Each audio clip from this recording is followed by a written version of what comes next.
We are saved by grace through faith in Christ Jesus.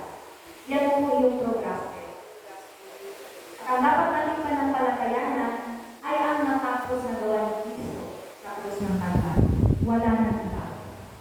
Hindi kailangan ng mabuting gawa para tayo maligtas. Amen? Bantayan po natin, marami na po maling katuruan sa mga panahon ngayon. Magaganda ang mga salita. Napaka mabulaklak ang kanilang mga preaching. No? Pero bantayan natin. Ano ba yung tunay na mabuting balita? So, ang wisdom ko sa bawat isa sa atin bilang mga Kristiyano in Christ, dapat po tayo ay palaging handa. No? Ano nga po yung dapat palagi natin sasabihin? In Christ, I am always ready for His return. Makalimutan na? Makalimutan na ang laki ano yan dyan eh.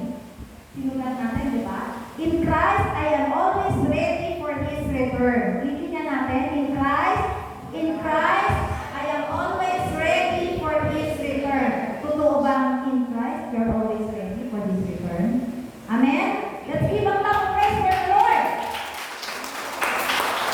Dapat ang mga anak ng Diyos ay palaging handa, katulad ng magnanakaw.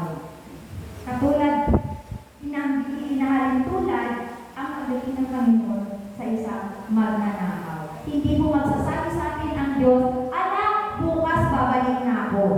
Mag-ready ka na, mag-impake ka na. Hindi po.